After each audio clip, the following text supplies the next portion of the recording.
Bonjour, c'est Josiane Joyce. Que va-t-il se passer au mois de mars 2022?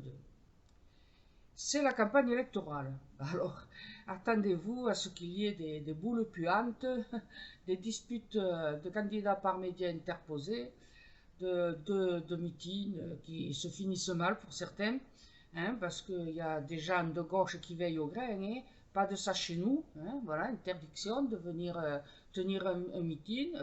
La liberté, c'est en France, mais elle est à plusieurs niveaux. La liberté pour eux-mêmes, pour aller tout casser, et surtout ne pas laisser les autres parler. Voilà, on appelle ça la liberté et l'égalité, puisque le chéribibi donne des ordres pour qu'on laisse faire, voilà, hein, ça lui rend bien service. Donc il y aura des cassages un peu partout en France. Alors des cassages de tête, vous le savez. Il y a un candidat qui a dit qu'il y avait 2000 attaques de personnes par jour en France. 2000 attaques. Donc, alors bon, les sondages vous disent, mais non, c'est le pouvoir d'achat qui est le plus important. Ben oui, mais quand vous êtes à l'hôpital, dans le coma, parce que vous avez pris une dizaine de coups de couteau, avoir le porte-monnaie bien rempli, ça vous fait une belle jambe. Et quand votre famille, elle pleure au pied de votre cercueil, avoir le porte-monnaie bien rempli, je crois que ça lui fait de belles jambes à ce moment-là. Et tout le reste à l'avenant, quoi. Voilà. Hein.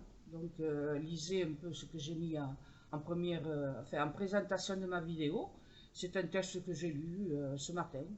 Nous sommes le jeudi, non, le vendredi 18 février. Voilà. Qu'est-ce que je pourrais dire encore? Eh bien, bon, donc je l'ai dit, ça continue, hein, le sentiment d'insécurité, voilà. Dans les sondages, c'est plus important, oui, d'avoir le porte-monnaie bien rempli. Ça se fout en gueule du monde, mais à part ça, on continue, et en avant, comme je te pousse.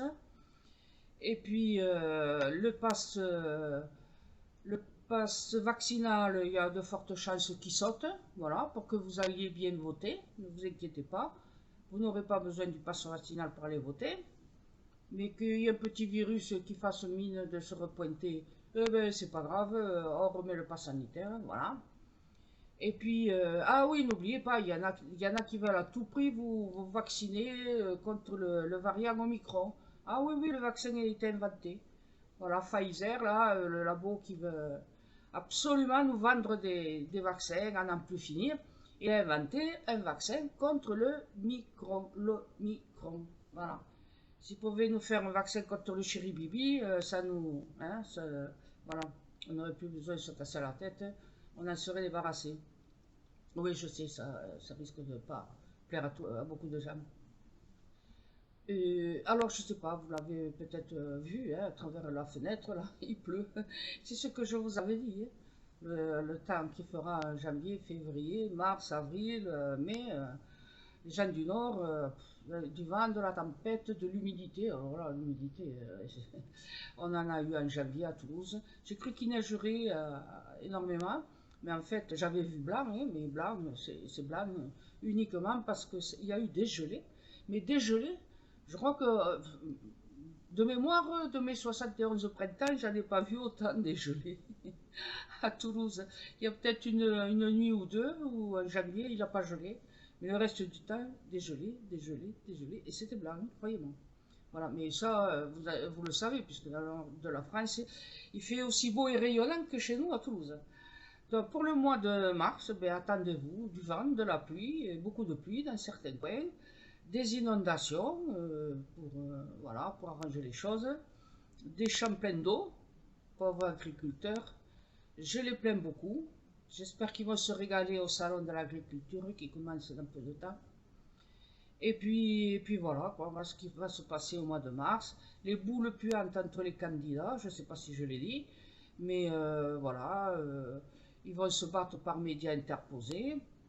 Et comme j'ai indiqué, les médias, pendant ce temps-là, il faut monter tout ça en gros, quoi, et puis ça, ça occulte ce que les candidats peuvent dire pour le programme, quoi, pour leur programme, voilà. Pendant que on fait monter en épingle, on fait mousser les quelques phrases qui se disent, enfin, vous voyez, entre les candidats. Et bien, voilà, pendant ce temps-là, on ne parle pas des malheurs de la France, on ne parle pas du fait que grâce à Chéri Bibi, de la 5e place, on est passé à la 7e, et on ira au rang mondial, voilà, de la production et tout ça. Merci, on va se retrouver bientôt avec, un jour ils vont nous sortir qu'on est passé de A plus ou à moins, hein. On va passer à B ou à C ou à D, et ça va être rigolo pour rembourser toutes les dépenses à n'importe quel prix, voilà, quoi qu'il en coûte, voilà, on va le rembourser, et puis en se prenant des coups dans la gueule chaque fois qu'on ira au supermarché, on se fera tabasser pour un mauvais regard, voilà quoi, ça sera notre vie pendant les 5 prochaines années si vous votez pour Chéri Bibi. Et bon, enfin, heureusement, je sais ce que j'ai vu. Encore, ça me remonte le moral, mais je ne peux pas le dire. Donc, voilà. Allez, continuez à vous renseigner pour prendre les bonnes décisions, pour voter bien. Protégez-vous surtout. Essayez de passer entre les coups de lame qui vont voler bas pendant le mois de mars. Et puis, et quand vous voyez quelques forces de l'ordre que vous rencontrez dans la rue, faites-leur un petit, non, un grand sourire, un grand sourire. Voilà. Ces gens-là sont là pour nous protéger. Et si aux ordres de Chéri Bibi viennent vous tabasser parce que vous faites un blocage dans les rues avec le convoi de la liberté, franchement, sachez qu'eux-mêmes, ils ont envie de monter dans leur voiture et de suivre le convoi. Allez, à bientôt. Merci d'être venu m'écouter. Au revoir.